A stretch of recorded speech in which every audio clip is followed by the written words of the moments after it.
Shalom pemirsa yang diberkati Tuhan, bertemu kita kembali dalam seri pelajaran Sekolah Sabat. Sebelum kita mendalami pelajaran kita pada saat ini, mari kita sama-sama berdoa. Kami puji muliakan Engkau Bapa yang Maha Pengasih, Pencipta langit dan bumi. Terima kasih saat ini kami masih boleh menikmati kehidupan. Waktu yang indah, hamba boleh bersekutu dengan seluruh pemirsa untuk mendengarkan firman-Mu. Kuasa Roh Kudus Tuhan menyentuh hati dan pikiran kami, hadir di tengah-tengah kami, sehingga kami dimampukan untuk memahami firman-Mu ini seturut dengan kehendak-Mu, dan firman-Mu ini kiranya boleh menjadi satu sukacita bagi kami, dan kami boleh memiliki perubahan tabiat semakin hari, semakin menyerupai tabiat Tuhan. Terima kasih untuk berkat firman ini, dalam nama Yesus kami sudah berdoa, amin. Judul pelajaran Sekolah Sabat kita pada saat ini di hari Kamis 18 September 2025 yang berjudul Wajah Musa yang Bersinar. Bacalah Keluaran 34 ayat 29 sampai 35. Kita mulai dari ayat yang ke-29.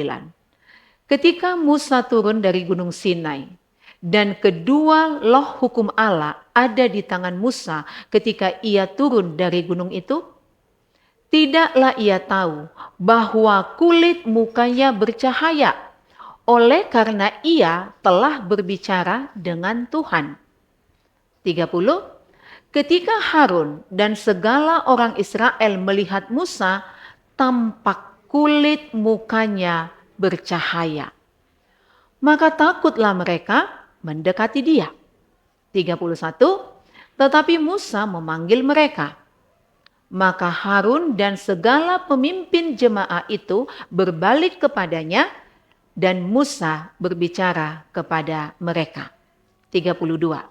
Sesudah itu mendekatlah seluruh orang Israel. Lalu disampaikannya lah kepada mereka segala perintah yang diucapkan Tuhan kepadanya di atas gunung Sinai. 33.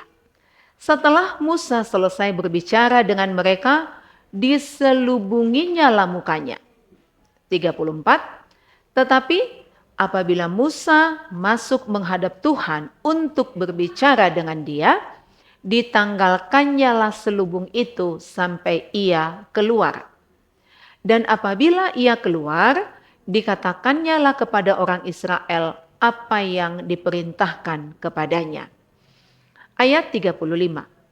Apabila orang Israel melihat muka Musa, maka kulit muka Musa bercahaya.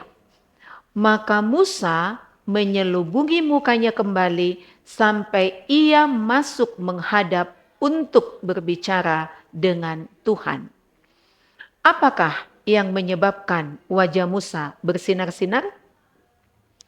Setelah Tuhan menyatakan karakter kasih-Nya kepada Musa, Musa turun ke perkemahan Israel dengan wajah berseri-seri. Apakah Musa pada awalnya tahu bahwa wajahnya berseri-seri? Tidak sama sekali. Semakin dekat seseorang dengan Tuhan, semakin sadar orang tersebut akan ketidaksempurnaannya dibandingkan dengan kekudusan Tuhan. Apakah penyebab perubahan Musa yang membuat wajahnya menjadi berseri-seri? Alasannya bukan karena ia berada di hadirat Tuhan. Karena beberapa kali sebelumnya pun Musa sudah pernah bertemu dengan Tuhan dan wajahnya tidak berseri-seri setelah pertemuan tersebut.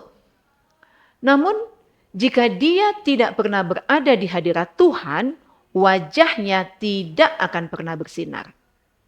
Hanya ketika dia memahami kebaikan dan kemurahan Tuhan, dan dia benar-benar membuka diri kepada Tuhan karena keindahan karakternya, Musa diubahkan dan wajahnya bersinar. Hati dan pikiran kita dapat mengalami perubahan ketika kita berserah kepada Tuhan dan mengizinkan Dia menjadi Tuhan dan Raja di dalam kehidupan kita. Bacalah 2 Korintus 3 ayat 18.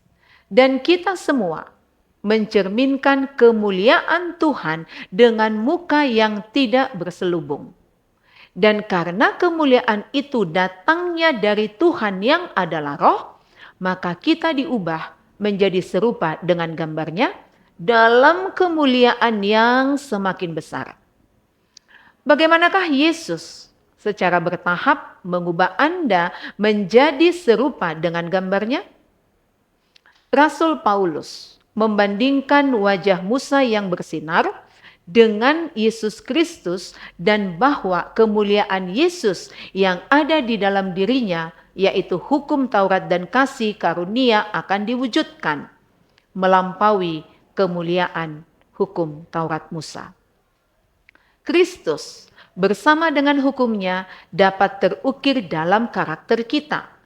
Hanya ketika kita mengarahkan pandangan kita kepada Yesus, terdapat di dalam Ibrani 3 ayat 1, Ibrani 12 ayat 2, dan hanya oleh kuasa Roh Allah.